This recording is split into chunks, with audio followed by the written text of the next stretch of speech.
Hey guys, hey Dagan, how's it going? What's up, Dagan? Good seeing you.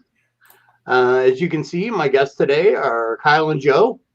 Um, so if you guys are watching, say hey in the chat so we know who all's here. I know we got 3 people watching, so one more and we'll tie how many I had on my first. So Nice. yeah, my goal is if I get 5 tonight. That's awesome. So um, obviously I'm Sober Chef Eric. A little bit about me. I started my mental health journey of recovery on July 2nd, 2011. That's when I went into, hey, well, that's when I went to the psych ward. And then my psychiatrist was like, hey, if you quit drinking, I'm not going to be able to help you. You want to kill yourself or not? And just kind of that bluntness got me. And I was like, okay. So September 23rd, 2011 is when I got sober. So, all right, so let's go over. Go ahead and introduce yourself. Yes. Hello, everyone. Kyle from Beer Talk with Kyle and Joe, of course. Excited to be here. Eric's the man, one of our first supporters. And of course, when he started a channel, we're a supporter of his. So happy to be here, man. I feel like this session, I'm going to be more of, or this show, I'm going to be more of a spectator, which I'm actually really looking forward to. Because I know Joe's got a lot to talk about. Eric's always full of that knowledge. So yeah, man, appreciate you having us on. Yeah, well, tonight I figure it's almost like having beard therapy on because I figure he's going to be doing most of the talking, like Barbado Joe, and he's going to be like Johnny Grooms and not saying much. So, you know, Yeah. Yeah. That Well, could hey, definitely be. I know you were hoping for 5. Well, you've already doubled that. We got 10 in here. Look at So that. yeah. woohoo! I'll introduce myself in a second. So all of you guys who are in here, thank you so much for hopping in here and supporting Eric. Eric is such a great member of the bearded community, and he deserves all the support in the world. So all you guys in the chat, I know the majority of you are on Instagram. Please do your best to let people know that we're live right now, and let's pack the house as much as we can for Eric. So just wanted to get that out there. But of course, if you guys don't know me, I'm Joe. The other half of Beer Talk with Kyle and Joe. And yeah, I'm very happy and honored to be here. I know we've had an opportunity to really engage with Eric about his journey. And, with me, I can kind of provide a perspective on like the other end of it. I'm my career. I am a social worker. I do case working for child abuse investigations. So I have clients who have and are currently going through similar experiences to what Eric has gone through in the past. So. Yeah. So, welcome everybody. If I missed anybody, I'm sorry, but I'll start out with what I can see at the top of my chat. The Rex Reviews, my favorite mask reviewer. Rush Young, He's so awesome. Gentleman I love Rex. Yeah. Yeah. Chris Fanstock. I have no idea if I pronounced that right. I'm sure I pronounced it wrong. My Army veteran brother. We got Daniel the Bearded Apprentice, Rush Young, Dagan. We got Brian from Beards and Banjos, Irish and Bearded. So, guys, thanks for coming in. We're going to start out with something. Well, we'll move that. So, we're going to start out. And the reason I haven't been doing a lot of tutorials lately and why this is only my second live is just 1 second. And this is only the second live stream that I'm hosting, so rookie. I even forgot to send invites to these guys, so they had to remind me. And but I started a new job in December, and so when my benefits kicked in March, it took me a while to get in to see my primary care. But since I have Kaiser, They have campuses all over Denver with everything one-stop shop. Well, down here in Southern Colorado, they've got 2 small campuses, but it's only for the physical health. So for mental health, they contract that out.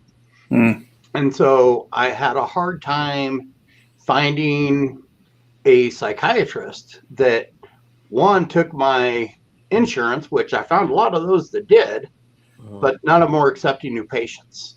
So when I went in for my physical, my primary care, she prescribed 2 of my psych meds, but not the third most important one. It's the one that is risperidone, and for me, it helps with. It's like my antipsychotic, so it helps with my auditory hallucinations and my paranoia. And then it also helps with my social anxiety. And the main thing it does, it helps me sleep. So, when I'm waking up 5, 6, 7 times a night, I'm not getting very good rest. My paranoia wasn't great. Anxiety was through the roof. Actually, I had to take a couple mental health days. But I saw my primary care on Wednesday, and she gave me a bridge prescription. And then on the 1st, I get to see my psychiatrist. So starting Thursday night, I've been able to take my risperidone. So I'm curious, Eric, if you don't mind, question about that. So this is unless I heard wrong, this is a new therapist for you? Yeah, it's a new psychiatrist. Diablo. Oh, and Diablo, I just got your stuff in the mail today. The first batch of jerky that I did for the fundraiser didn't come out to my standards. So I had to buy some more Wagyu and then season it and dehydrate it. So I took that down today, and USPS picked it up. And so I'll send you your tracking numbers later.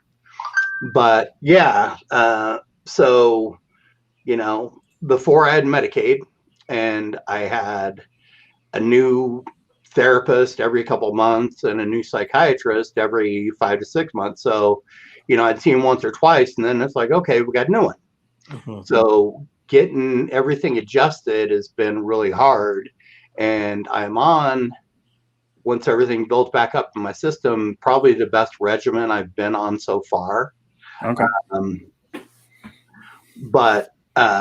So getting the risperidone back, I'm not back to normal quite yet, which is another reason, not getting rest is made it harder for me to do tutorials and just get fired up, and also to do the live. I didn't, when my paranoia is bad, it's, anxiety is bad enough. Right. Where I do these things, but with that, it was just kind of, it wouldn't have been healthy, and I don't think it would have helped anybody. And that's my primary goal for starting my platform, was to have something where I could talk about recovery. So what's up, Devin? I saw you just come in, and Diablo. Hey, I just chatted with you. So Eric, do you get to, I'm curious, how do you choose a psychiatrist? Is it pretty much by referral, or do you actually look into them? Well, for this one, she was the first one I found that took my insurance that was accepting new patients. Okay. And the name of their company I thought was pretty dang cool, which also helped, because normally they have some kind of clinical sounding name. And this one's called Mentally Strong. And so I heard that, and I'm like, F yeah. So, yeah, that's why I haven't been super active on producing content myself. What's up, Anthony? And this guy, if you don't subscribe to him on IG, you need to, because super positive. We've got a lot of things in common. He posts some serious memes about educating people about mood disorders and things like that. And awesome. He also posts some really positive stuff. So really nice guy. And I'm looking forward to getting to know him better. Nice. So, very good. So we're going to move on and find out. we're going to find out what Joe's primary responsibilities are with his job. And one reason that I have him is because even though he's not in recovery, and neither is Kyle, but they've both been super supportive. When I was first thinking about doing a channel, I used to shoot him questions all the time. We chat all the time on IG, and they've been super supportive of my channel. I started following them right after I saw Rock What You Got, on Dan's. Kind of their, even though it wasn't on their channel, it was kind of their intro video. Yeah. So to the whole community, definitely. Yeah, for sure. And they've recommended some great stuff and some amazing companies that have great owners. And so if you're not subscribed to them, definitely do that. Beer Talk with Kyle and Joe. And so Joe, tell us a little about your job. Yeah, so like I was saying before, I am a caseworker at a children's service agency through my county. I have an undergrad. I did my undergrad and got a bachelor's degree in social work, and then I got my master's almost 2 years ago, also in social work. So I've been doing June 9th will actually be my 7th year anniversary doing what I've been doing. So yeah, they basically they tell you my first supervisor that I've had, and I ended up working under her after I did my internship. She said, if you make it 5 years, you're going to end up retiring doing what you're doing. They with this field, there's a lot of turnover. And things like that. So they basically, kind of give you that 5-year mark. And if you make it, there's a good chance that's what you're going to end up doing the rest of your life. And then that's, and I'm really hoping that that's the case. I absolutely love doing, what I do. I am in our intake department. So what that means is when a new referral on a family comes in, I am the first person to begin an investigation regarding whatever allegations that come in regarding that family. So I'm basically I'm on the front line. So when things are in a flux and the fire is ablazing, I'm the guy that jumps right into it first and foremost, and I do my best to try to put it out, the best of my ability. So the things I investigate, anywhere from child abuse to child neglect, dependency. I investigate homes that are considered to be, dirty, unkept, non-appropriate living arrangements, kids who have suspicious marks and bruises on them, kids that have been involved in potential sexual abuse, really just, anything that, can involve a child and, some sort of harm that may have come their way. So, I've been in the same position as well for 7 years. So it's it's really interesting, because our number one priority is to make sure that the children are safe. But I'm doing so much work with the parents. And I think a lot of people who get into child welfare, or what they think they know about child welfare at first is they think that, that they're only going to be working with like the children. Really, it's you're working with the parents the majority of the time, and you're making sure that they're doing everything that they need to be doing to make sure that their child, is safe. So, on that aspect, I have a lot of clientele who have gone through substance abuse. I have dealt with a lot of parents who are going through recovery, the ups and downs of recovery, the relapses, just anything that you can imagine that would have to do with, drugs, alcohol. I have seen, from what I think, it seems like I have seen it all, but usually there's something always pops up that, is something new. So I can imagine that. yeah, so I do it all, it seems like. And Joe, I'm curious. Like I just put in the chat, one of my best friends, he was my college roommate, or my brother's college roommate when he was a freshman, and then they went to Sweden together on an exchange program. So I've known him since I was 17, and I'm 53. But his wife, she's not in that. Hey, what's up, David? Thanks for showing up. Hey, David. And thank you so much, Chris, man. I love you too. And yeah, honestly, I hate the fact that that the kind of work that I'm involved with is needed. At the same time, though, like I enjoy doing it, as you know, and I think it takes a special person to kind of understand that it's like, yeah, like I hate the fact that I have to have this job, but I absolutely love doing it. So, okay, I got a quick question, then we'll take David's question. Yeah.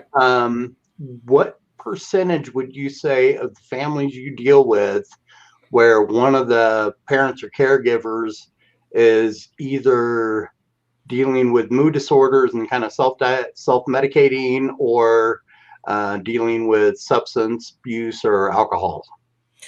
Oh man, I would say it would be close to anywhere between 70 to 80% of my cases. Mental health and substance abuse is a major factor in regards to a lot of the referrals that we receive. So, I always use this as an example. So when I get a referral and my supervisor hands me a new case, and the concerns are just alleging that the home conditions are poor, like it's dirty, and things like that. Well, my job is to not only, help get that house in a more appropriate manner, but figure out why that house is like that to begin with. And as you start to dig deeper, you start to realize that a lot of times those kind of issues are because an individual may have, untreated mental health or untreated, substance addiction. And so a reporter who may know some of the stuff that's going on, they may know enough to report it to the agency, but they may not even know the full story. So I can be getting a case thinking, oh yeah, I should be able to help this family, get their home cleaned, get it appropriate and close it out. Well, a lot of times it's not that simple, because I end up finding out the actual reason why they have their home in that condition to begin with. And it has to do with that deeper issue, and a lot of the times it has to do with, drugs, alcohol, and then of course, untreated mental health.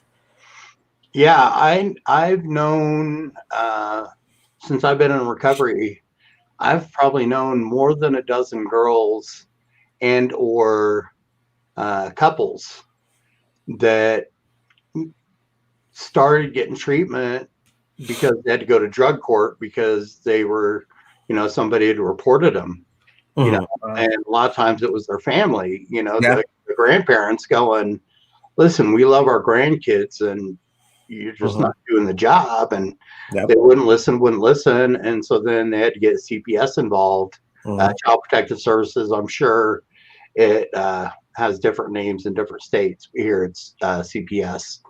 And, they're like so thankful that somebody reported them, because it was just kind of the kick in the butt they needed to straighten life out, Yeah. And I will say, it, depending on the caseworker you get, it makes all the difference. And, I have coworkers who, I have majority of my coworkers are absolutely amazing at what they do. And, there's, even doing what I've been doing for 7 years, there's still some coworkers I go to who have been doing it for 20 plus years. And I still go to, for, advice. And if I ever have the time to go out with them on one of their cases, just so I can continue to learn from them, I do it. But there are a lot of times where children's services, they get a bad reputation. And it really depends on, the caseworker. If you do this job, you have to have empathy. And if you don't have empathy, you're not going to succeed at this job. You're not going to be able to work with your clients the way that you're supposed to. And our clients are so smart. There's a lot of stuff that they know and have been through because of their own experiences that make them sometimes, smarter than me because of the things that they go to. And if I treat them like they're below me, they're not going to work with me. And then that leads to kids continuing to be, unsafe. You got to have that empathy. And it's one of those things where they can try to teach you it all they want. But when I started the job, as much as I appreciated college, a lot of the book stuff went out the window. It really did. You just have to have empathy. I don't think that's something that can be taught to you. Yeah. And to comment on Russ Young's, let me pull it back up. The majority of people that I know that are in recovery, it started because they were self-medicating because some type of trauma. Like with me, it was when I got molested when I was 10. Yep. And so the self-hatred, self-loathing, guilt, shame, all that starts kicking in.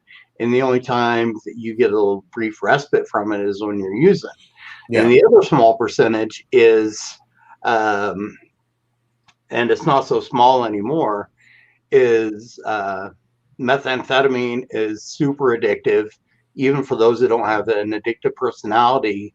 And then the other is the opioid crisis, because, people, they maybe not have any mood disorders, no trauma, healthy family and a great upbringing. And then they have an injury or something and they get prescribed painkillers and the doctor doesn't do their job appropriately. Yep. And manage the pain appropriately, and then they get addicted, and then once they can't, the doctors won't prescribe anymore, and they're hooked, or they can't afford the street ones. Heroin and fentanyl is a hell of a lot cheaper, and then they get into that, and exactly. So it's a vicious circle, and a lot of people I know in recovery are like me. They didn't realize they had mood disorders or anxiety or any of this other stuff because they were self-medicating the whole time. Yeah. So I definitely want to answer David's question. That's what I was wanting to get to next.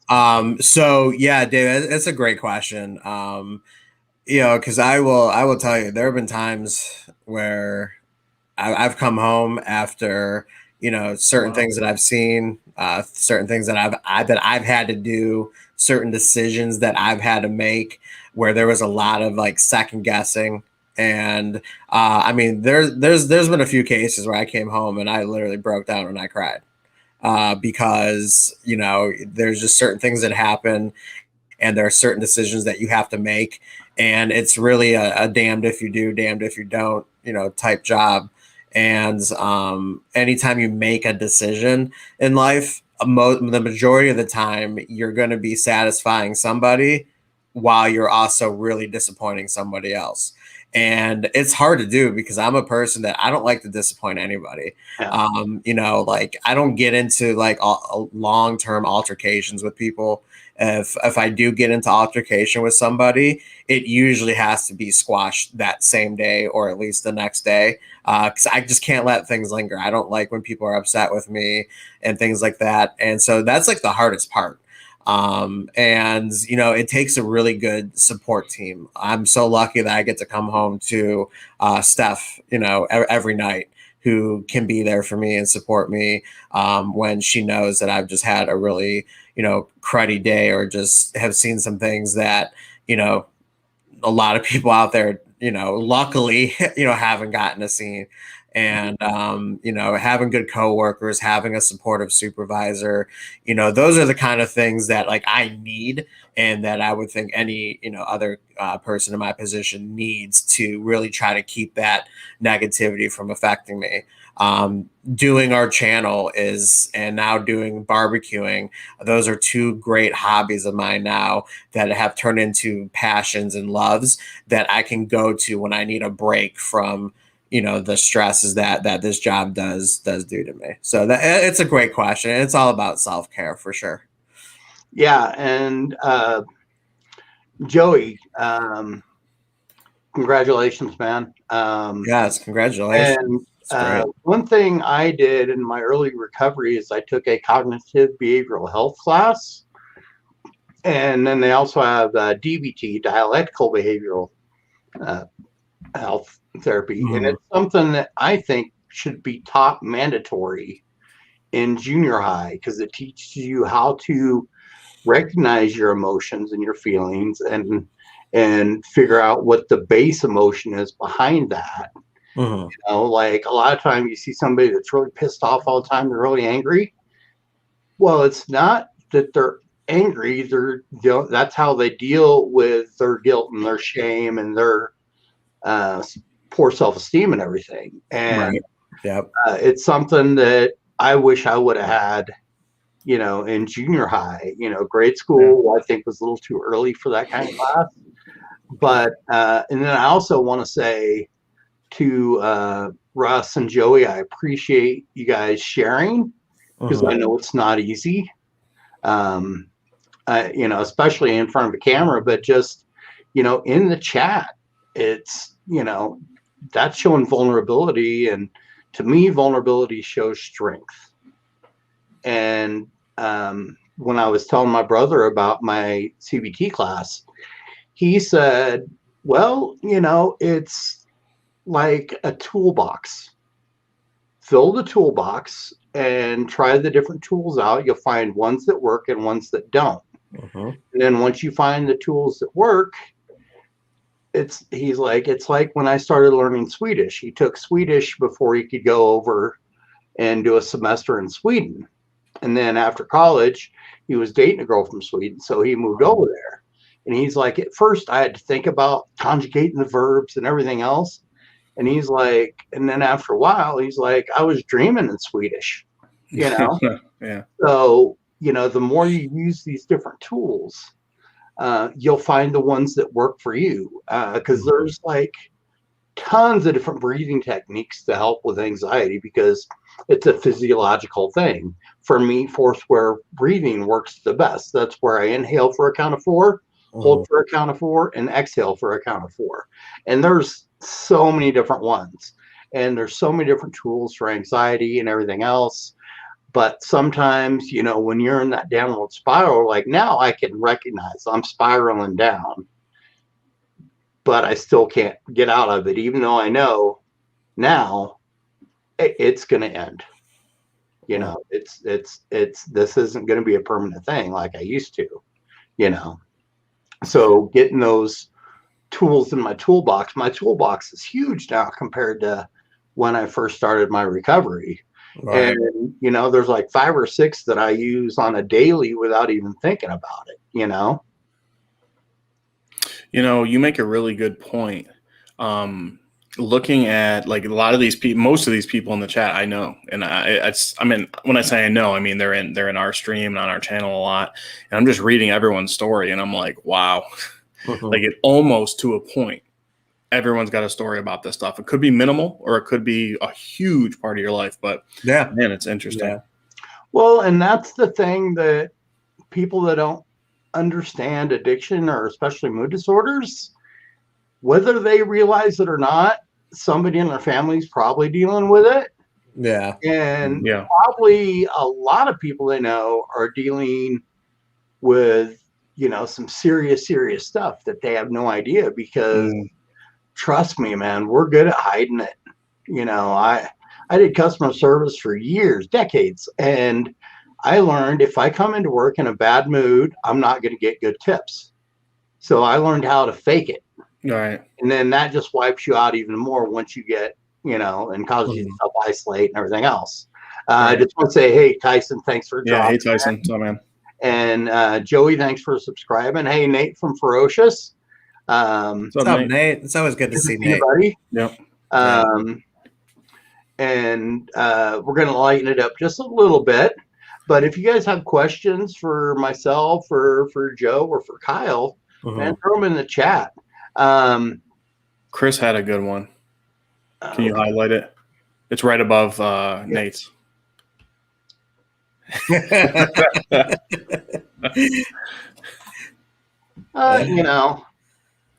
He doesn't like to brag, but huge. Right. It Hog gets off the job champion. done. I'll put it that way. Yeah.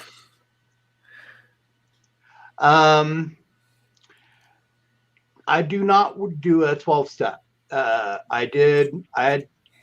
I was in the psych ward, there was a couple times where they had an NA meeting and an AA meeting, and if you didn't attend, you had to be in your room on your bed. And I was like, all I did nothing but sleep and cry for the first few days. So I sat in on them, and I'm like, man, 3 DUIs, lost their kids, got divorced, got fired. I'm not an alcoholic.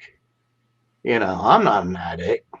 It was through therapy that I realized that I was just a very highly functioning alcoholic and addict. I hid it very well.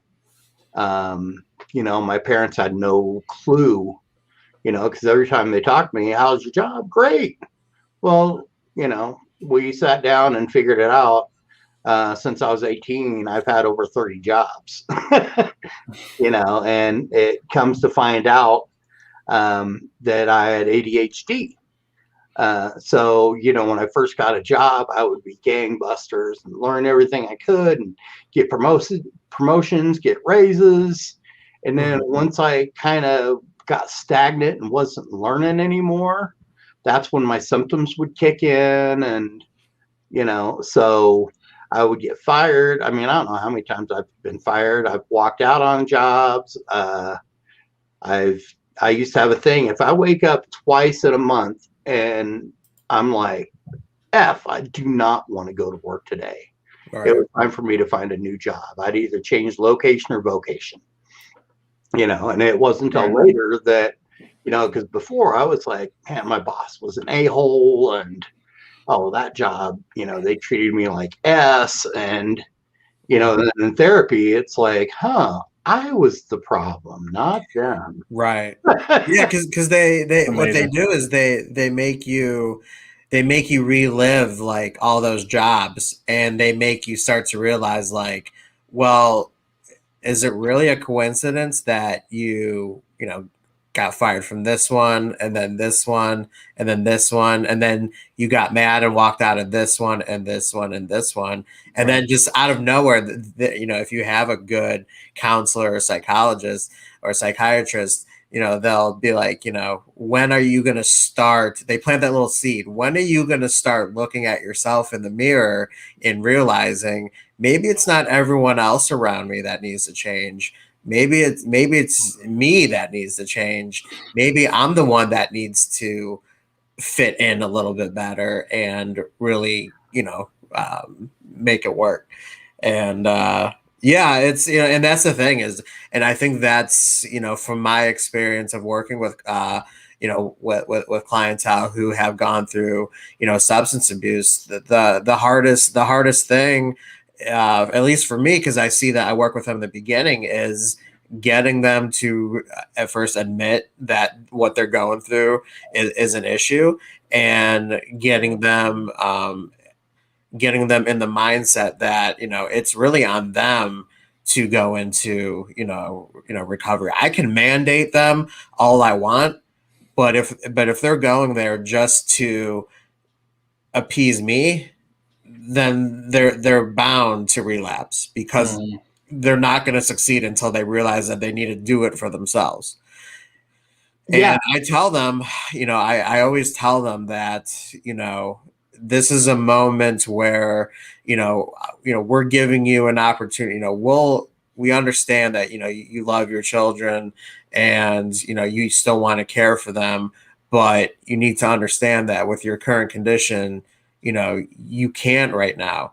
I'm giving you an opportunity to allow us or allow some family members to take care of your children so you can focus on yourself.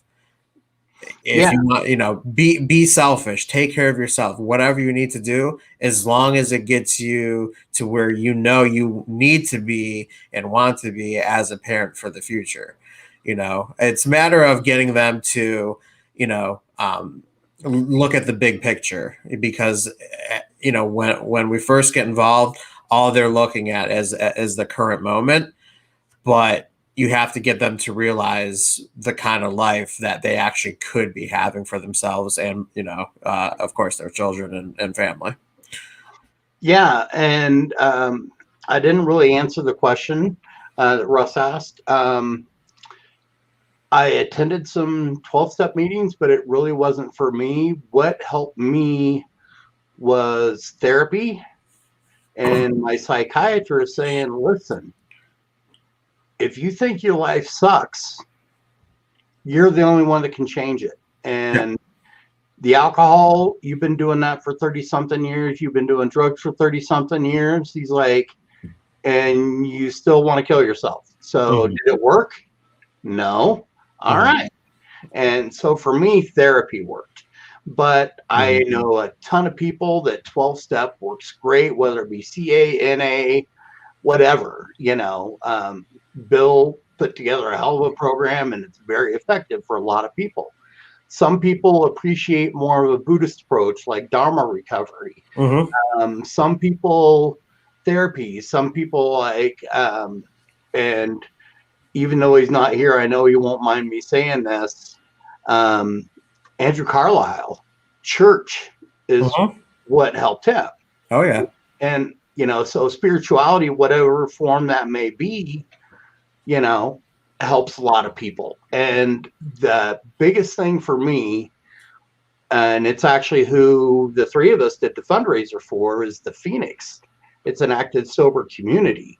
And so what it did, it allowed me to meet like-minded individuals and create a new circle of friends. Because, when I got sober, I had to quit my band because they were still drinking and smoking weed during practice. And I couldn't be around it, And so, and now the Phoenix is all over the place. When I started, they had 3 locations.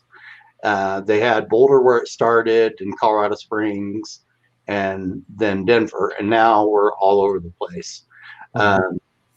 And because of matching contributors, we raised just shy of $8,000 last year. So I was so honored to have these 2 guys help me with that, because I think I had 20 subscribers at the time. So doing it on my channel, it wouldn't have been good. We've been there, man. Trust me.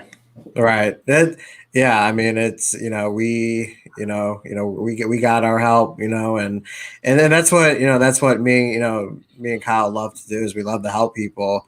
And, this is, our channel is beyond, just reviewing, beard products and things like that. Like, we try not to get caught up in the whole, like, oh, you're reviewing products wrong, or, you're an affiliate, and, you charge for reviews and things like that. We don't get into that too much, because we know people are going to have their opinions, and we don't get into it because that's not the point of our channel. Yeah.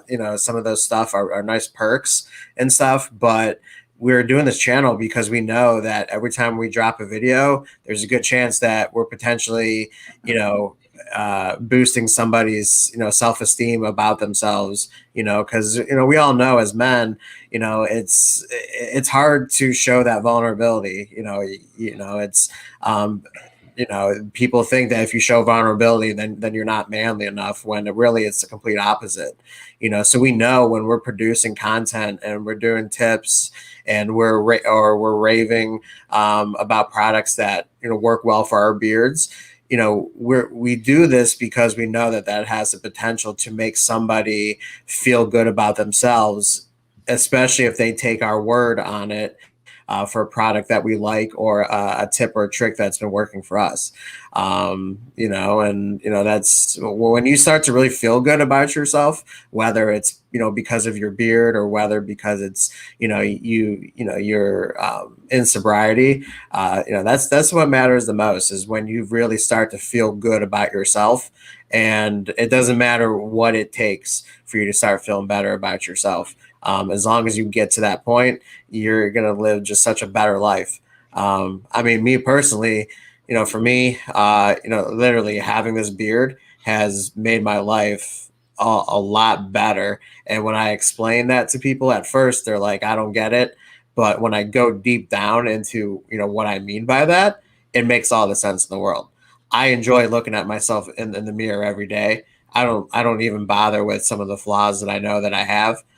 Because I enjoy what I look like now. I take pride into making myself, making my beard look good. And now that's trickled over to the kind of clothes I want to wear and things like that. And I just feel, a whole lot better about myself.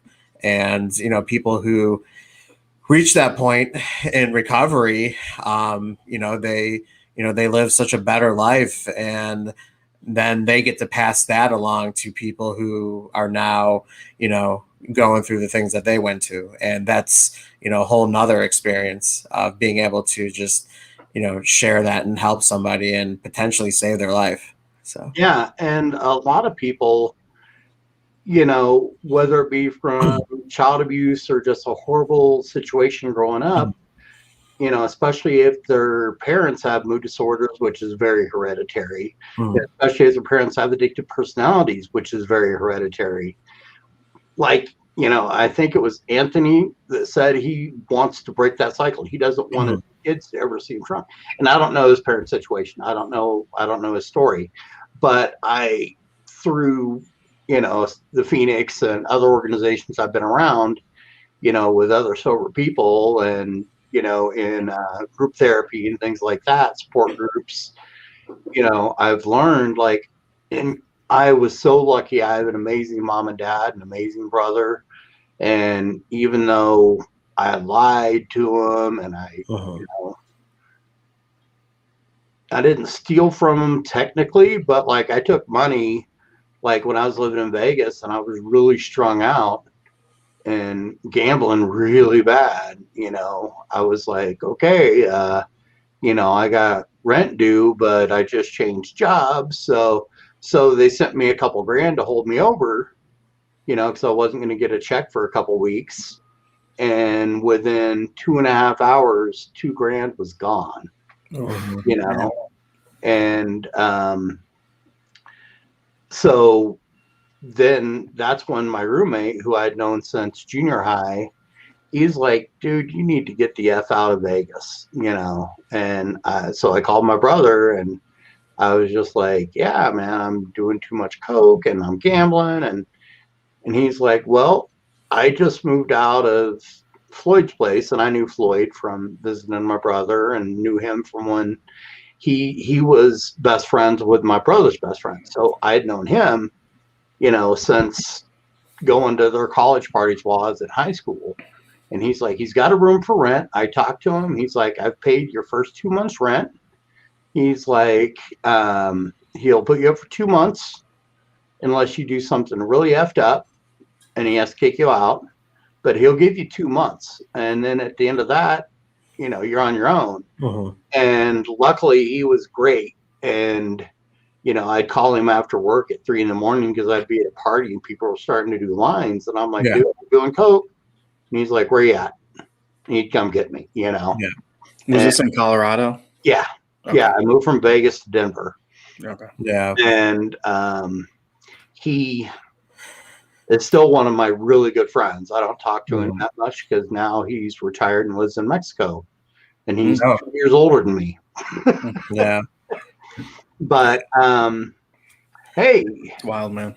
Yeah. Good seeing you. What's up, accountant? Thanks for coming in. Yeah, and I think that was I personally think that that was a great way to to handle that, because I know a lot of people, because not only am I working with like the immediate family and the family that's the allegations are against, and then of course the kids that are attached to it, but ultimately eventually I could be interacting with the external family members as well, the grandparents, aunts, uncles, other cousins and things like that who may step in to help out and stuff like that. And a lot of the times that I have, that I have to work with them on is that fine line of, still being there for that family member or those family members, but also not, enabling either. Yeah, very And healthy boundary. I think like your story is a great example of doing it the right way. He helped you with those first 2 months, but attached to that, he made it known that that's it. Like if you mess that up, like there's no more there's not 2 more months after that. It's kind of like when you get in that cycle of 2 months, and then nothing happens after 2 months. Okay, I'm going to give you 2 more months, but that's it. And then 2 more months after that, then that's when that becomes a problem, as well. And I think that that was a great way on how he handled it, and it says a lot about you because you responded in such a positive manner, and Yeah. you took that to heart, and you put the work in. Well, my roommate told me, he's like, dude, if you keep this up, you're either gonna kill yourself, or you're gonna get shot, or you're going to jail. Yeah. And he knew, because he worked at the first real restaurant that I really cooked at, not the first restaurant I worked at, but the first real restaurant. And his older brother worked there since high school. My older brother was like one of their best waiters. And so when I needed a job, he's like, well, show up at this time, you'll make $5 an hour. And considering minimum wage was $2.35 at the time, I was like, wow, yeah. And so we, Jeff and I, like I said, we knew each other since junior high. And it was just random fact that I ran across his brother in Vegas and found out that Jeff lived like less than a mile from me. And then we reconnected and then ended up becoming roommates. But, he, even though we would do all that stuff together, he didn't have an addictive personality.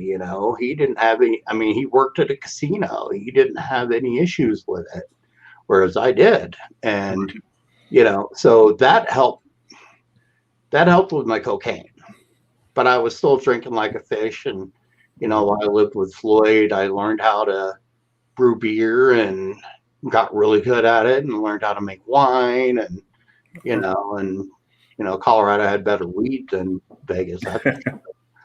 But yeah, so the hardest thing in recovery for me wasn't not drinking and not smoking weed. That was the easy part. The hard part was learning how to deal with my emotions, my feelings, my trauma, how I'm going to react to situations. That's where the hard work is. Yeah, new coping mechanisms. Yeah. Yeah. So Eric, it sounds like, and based off of what you said at the beginning, I'm guessing this is true, they're separate issues, right? Substance abuse and then mental health for you. For me,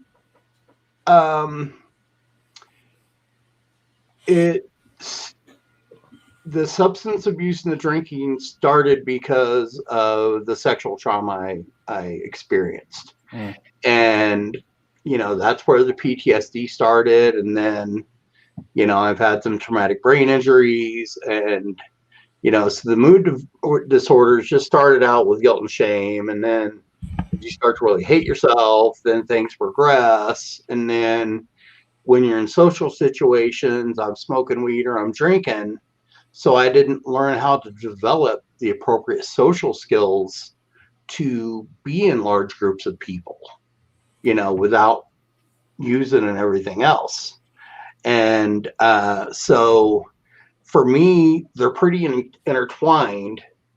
But what helped me quit drinking and quit smoking weed and everything was, I don't ever want to have my brother, and this is the reason I didn't kill myself that night on July 2nd and why I went to the hospital and why I called suicide hotline. I didn't want to have my brother explain to my nephews, because at that time they were 2 and 4.5. Well, yeah.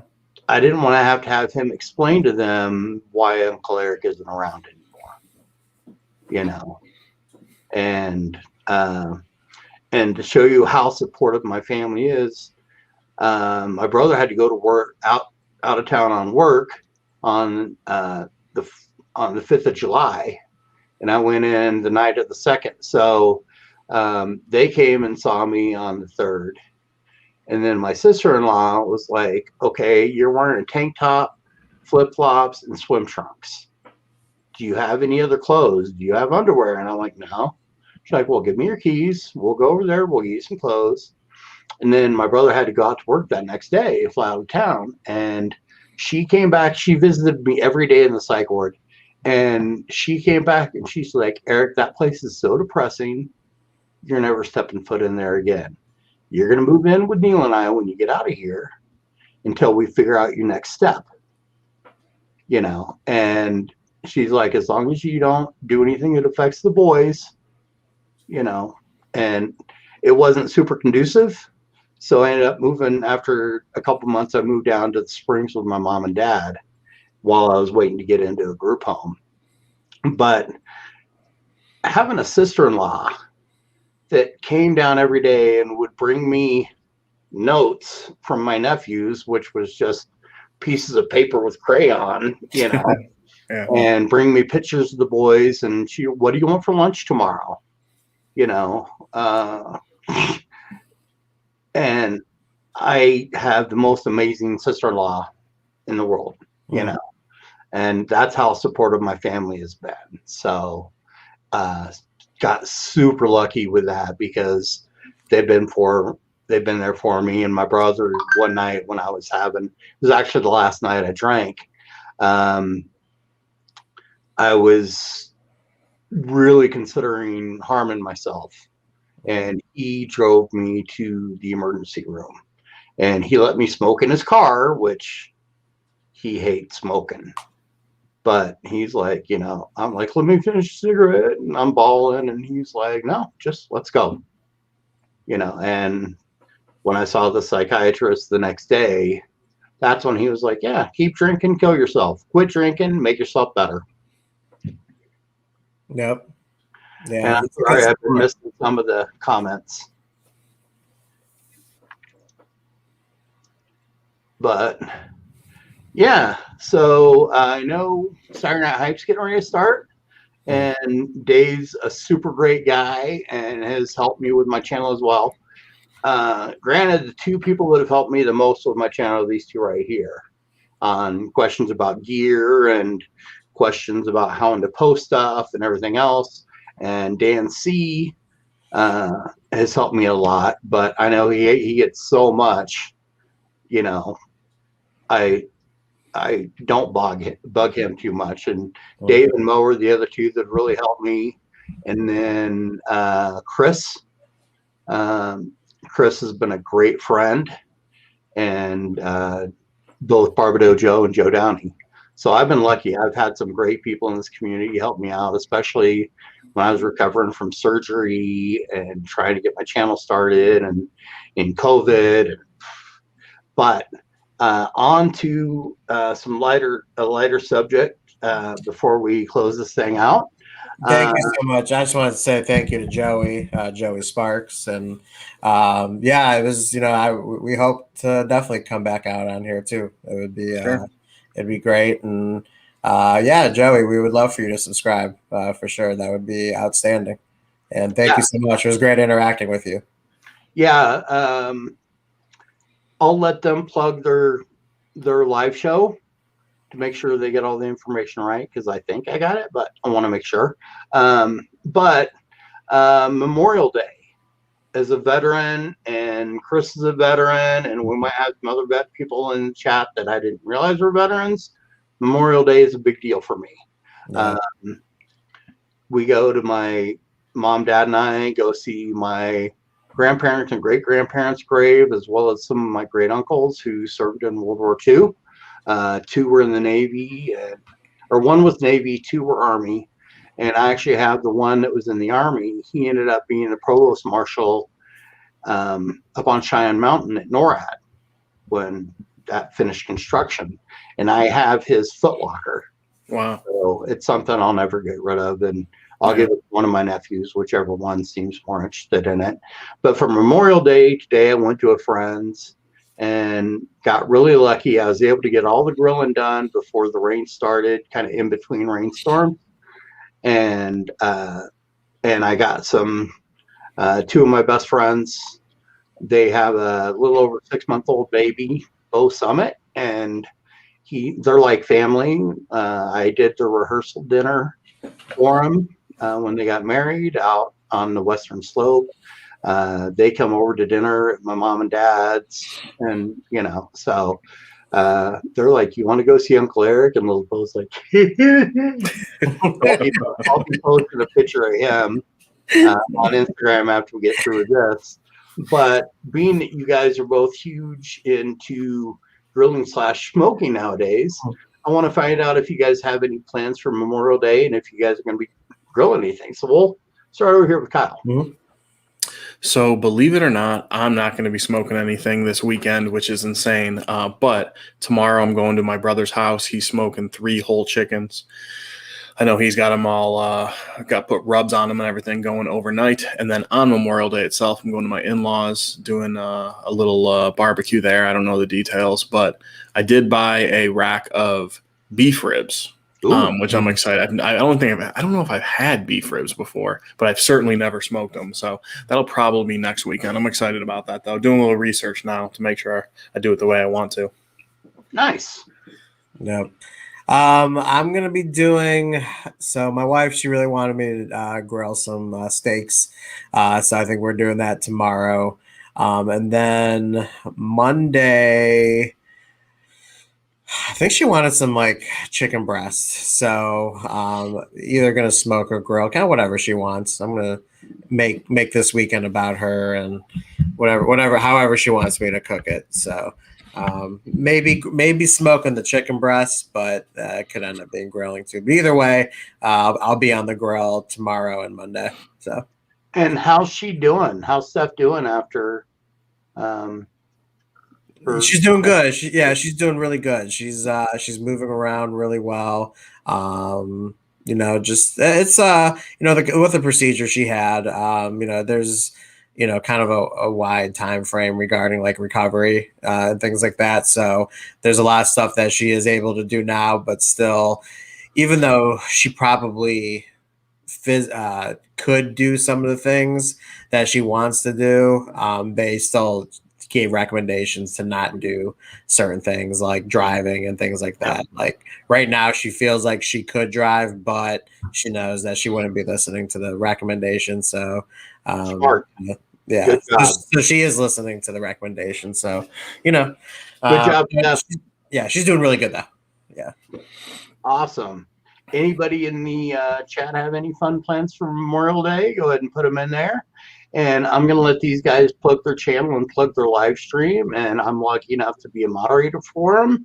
Yeah. And the live stream is always a good time. It's not just beard stuff. So I'll let them describe their channel and their live and everything. Yeah, Kyle, go ahead, man. Yeah, so yeah, we have a beard channel, Beard Talk with Kyle and Joe. I guess this way. Eric's got our thumbnail up there, our logo. But yeah, we do a beard review, beard product review, usually a new company every Saturday. Tuesdays, we do a non-review video, usually like tips and tricks, things like that. And then every Thursday, we do have a live stream show, 9 p.m., usually about an hour Eastern time. And it's fun. Sometimes we have guests, sometimes we don't. We sometimes have giveaways, sometimes discount codes, and we really make it more of a podcast feel.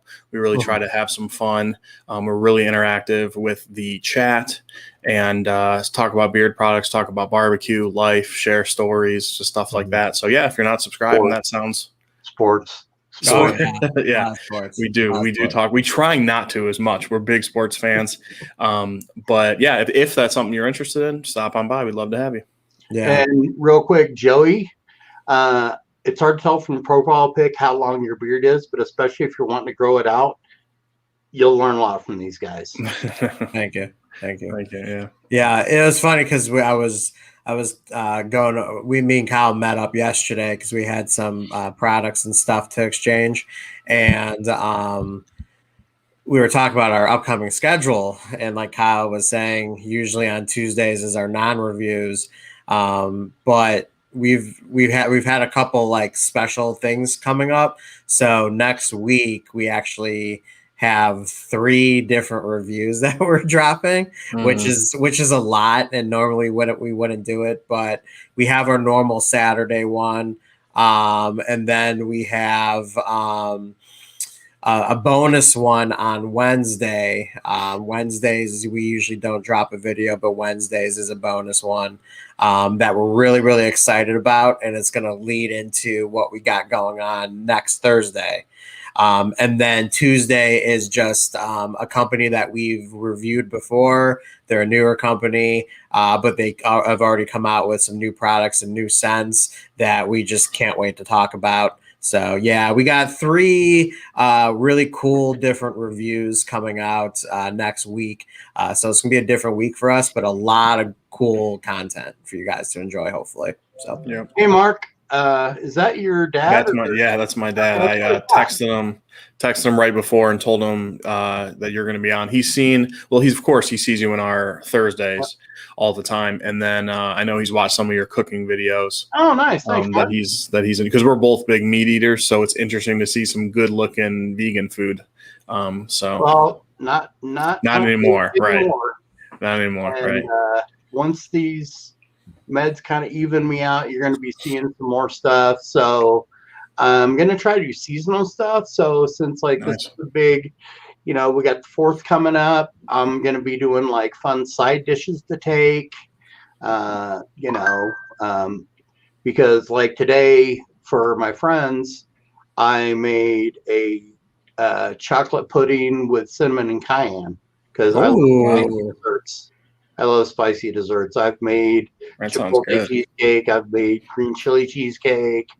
And like pineapple salsa. When I've taken that, people just eat the heck out of it, and a lot of people love my guac. So you'll start seeing some side dish, and I've got playlists for all that different stuff. But yeah, I dropped the ball before Thanksgiving about doing a stuffing because I have like 10 different people that have been using my stuffing recipe for over a decade. Wow. Oh, wow. So, that sounds good. Yeah, good point by Bearded Plumber. Yeah, I found Scuba Beard Tube, I would say in October or November of 2019. Okay. That sounds right. Yeah. Not 2019, 2018. And this is the shortest it's been since then. So, dude, I have to say, and obviously I love seeing a good big beard on your face, but dude, this was probably the best you look. This is my favorite look for you. Thank you. And the hat is perfect. And dude, that stash is awesome, man. I wanna see you start doing some, if you have the time, when you start putting out some content more, doing maybe like an extra day of like mustache wax reviews. Oh yeah. I've used like 3 different ones. One I got and tried it once and threw it away. Or I might still have it somewhere. I don't know. But I primarily, I messaged Dave and he's like Savvy Jack. So I got that. But this is nothing. Just little beard oil and little beard butter. And nice. A friend of mine, she's known me for 9 years. She's like, that's the, she's on me when my goatee was down to here, and she's like, I want to feel it, but I'm sure your face is all scratchy. And I'm like, go ahead. It's so soft. Normally, guys' beard that short it's gonna hurt. And I was like, beard oil and beard butter, baby. Right. Yeah, I forget you're into all that stuff. So yeah. These caps for bald guys. I haven't seen too many bald guys that look bad with this style of cap. I'm not bald, but I have a couple of hats like that, and I love them. I love them for the fall especially, but even in the winter too. Yeah, I like it because the first time I got one and I came down to see my parents, my mom's like, she's like, your granddad used to wear hats like that. And my granddad was the typical English gentleman. He didn't leave the house without a tie, jacket, and a cap. Oh, wow. That's so awesome. I really, I mean, I'm focusing on, hopefully, being a father, but I'm already thinking of like how I want to be when I'm a grandfather. And that's like a really cool example of it. Like, I have, my arms are covered in tattoos and stuff, and I just want to be like that grandfather that still shows off tattoos, but has like some awesome suspenders, a tie, and a cool hat, like Scully hat. Oh yeah. My granddad, when he was 90, he went and saw the doctor, and he's like, "You need to quit drinking and smoking."